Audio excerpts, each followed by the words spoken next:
All right. Shazam. Here we are in less than ideal conditions, and it's story time with the old man. Gather around, kids. This is episode 1. Chef Jeff. All right. Now, when I was a young punk and go west, young man, the old man said, and so I did. And I landed me a sous chef job at a place called Vito's. There was no Vito. It was a Middle Eastern guy, Ali, I don't know. And our, here we are, you know, my hillbilly Cherokee ass, you know, sous chef, and we had Chef Jeff, who was half Japanese Hawaiian, right? And so I worked for this cat for like 3 months. You know, he'd never said anything. Like, if things were going okay, I was Guy. You know what? We're getting such a beautiful sunset, we may turn the camera. Hold on. How's that look for you guys?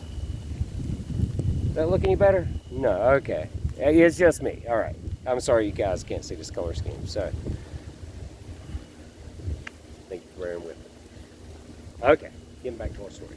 So I'm working, you know, with this cat, and he barely talks to me, right?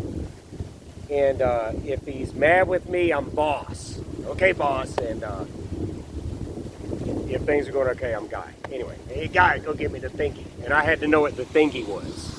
The thingy was, you know, anything from a bag of shrimp to, you know, it could be anything, a can opener, whatever, you know. But I had to know. We had to have that, you know, line. So one day, yeah, I'm goofing around in the kitchen, you know, like I do. I'm a clown. And I had my eyes closed, and I was chopping, and I was like, acting like I was blind. And he goes, you know, he's kind of bemused. It was like we weren't doing a roast or anything. He goes, well, what are you doing, guy?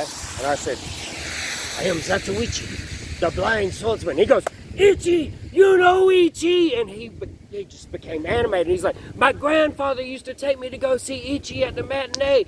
He was Japanese. My father was an Aikido sensei. And he just started opening up because I knew Zatoichi, the blind swordsman. Look it up, Zatoichi, it's great. Anyway. And so because I knew that, you know, and, you know, from martial arts films, he started opening up to me. Turns out this cat, like, he lied about his age. Hold on, let's see if we can wipe off the camera here. Are we doing better? Are we doing better? Where's the camera? Where's the camera? Hold on. Oh, God. Yeah, all right, there we go. Okay.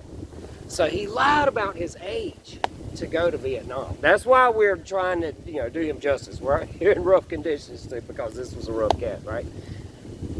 People were burning their draft cards because he grew up like with, I don't know, an enormous, like my grandfather, Cherokee. They had like 10 brothers and sisters, and they worked on a pineapple plantation and all that. And he was scared to death of his mother, like I was. You know, like, yeah, man. He told me a story one time. I was like, yeah, Guy, we're looking at a car. She's like, you fit a lot of bodies in there. I was like, so anyway. Oh, so this, like, he brought this in one day. I know I'm probably jumping around a little bit. I'm trying to do this from memory, and I'm shot. Okay. I'm a senior now. They asked me for a senior discount yesterday at Rose's. First time ever. Anyway, so he brought this in. Like I said, he lied about his age. You gotta get on. And I don't know if you know what a leaf spring is. It's a shock absorber system. It was in old cars.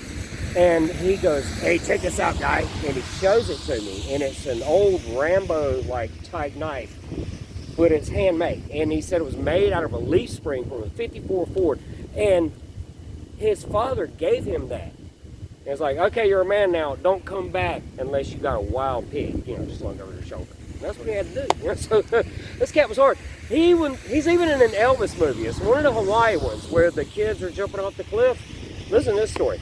He's a kid, you know, and he's doing some cliff diving, you know, and in Hawaii. And he comes back, and his mother and his aunt notice he has a hot dog. So where'd you get a hot dog? You stole it. You're gonna take that back? And he says, no, this nice man gave it to me. And he takes them to Elvis, right? So this guy knew Elvis. So there's my Elvis connection. Anyway, and he's one of the kids cliff diving. Anyway, lied about his age to go to Vietnam. We're there, right?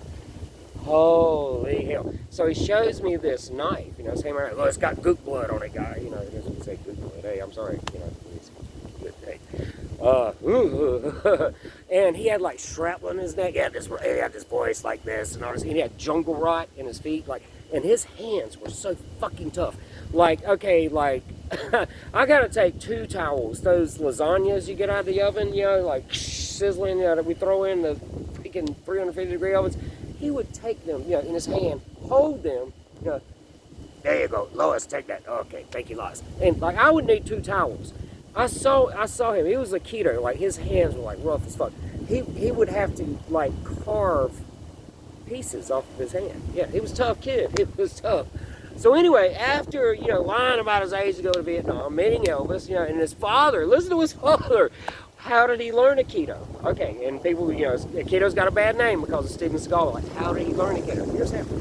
Now, his father, remind you, his grandfather took him to movies, but his father was Japanese. So his father was an Aikido sensei. He didn't really care about it. And so they're at this state fair. And there's a bull in the ring, right? And his father's walking around it, and he's standing there, and his father's walking around the bull, and he gets bored, and he goes and sees the other puppet show, where the fuck, you know, you do at the fair. Comes back, you know, his father's still walking around the bull, you know, he's looking at it, and he goes off. Comes back a little while later. It's like several hours. People were just watching his father walk around this bull. Then suddenly he just pulls the bull's heart out. Right? Yeah. And so after that, he was like, please teach me, please teach me, please teach me. And what he made him do was fold 1,000 origami paper cranes before he even started it, right? Now I know what you're thinking. Did you learn anything from this guy? Oh, hell yeah, man. But he would show the waitresses and shit. He would send me to the walk-in to get the thingy. Hey, guy, go to the walk-in to get the thingy. And I'm like, what the fuck? I have to come back with something. And it better be the right thing. And so, like, you know, I'd see him teach, hey, that guy's taking you out tonight, do this. I was like trying to, you know, learn the technique and sneak around. He'd be like, he would see me and he would turn. Oh, Chef.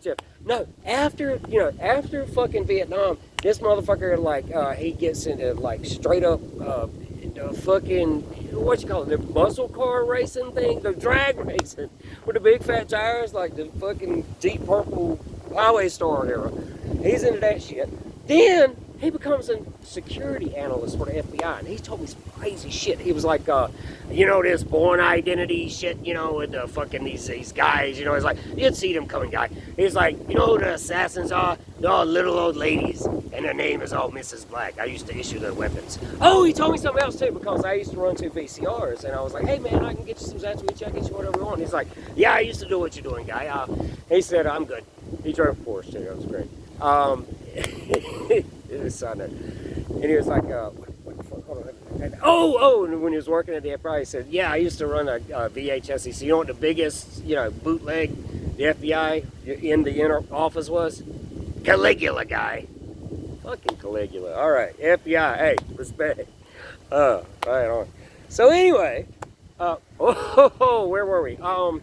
Oh, he told me about, one time he showed me this scar. He said, look at this scar, guy, and he pulls his shirt up. And he said he was in South America at that point. God, I don't know. He didn't get into it. And he said, I'm going up the stairs to get the bad guys. That's what he said, the bad guys. And he says, and, you know, there's, you know, I'm thinking, you know, I'm going to die. And there's this woman coming down, and she looks pretty good. And I turn around because I think that's maybe, you know, maybe the last piece of ass I'm going to see. And when I turn around, she's coming up with a knife, guys. So, you know, being a sexist pig saved my life. True fucking story. I can't make this shit up. Did he kill her? Hey. Oh man, he was talking about like tripping acid in Vietnam, and when was it? That was in South America too. It's like, yeah, we go into the bar and all like the women, they all this makeup and you're tripping and they look like the Joker guy. And then he went from the Joker saying like, you know, you grow up, you're watching the Batman and you think, he said, you know, really, we were fighting for Coca-Cola Bottling Company, you know. And I don't know, I mean, and then he chucked it all to become a chef, and like he actually would send me out to take pictures. Like, I can't have my picture taken guy. Oh, he like married some like beauty queen, like some Miss something Filipino 1950, something like that. But they couldn't sleep together because he would wake up in the middle of the night and he would like have her in a chokehold and shit. Like they would have to. It's tragic, you know. Like it fucked up, you know. I don't know, man. The reason why I'm kind of telling the story is like no one's gonna. I mean, I don't think he's gonna get tracked down because of me and all that stuff, and God knows. But Chef Jeff, hey, like in Kill Bill, I'm kind of guilty of that. Bill never had a father, so he collected father figures. So happy Father's Day. And that's my happy Father's Day to one of my father figures, Chef Jeff. Let's see if there's anything else I can remember about him. Let me think. There has to be one more thing.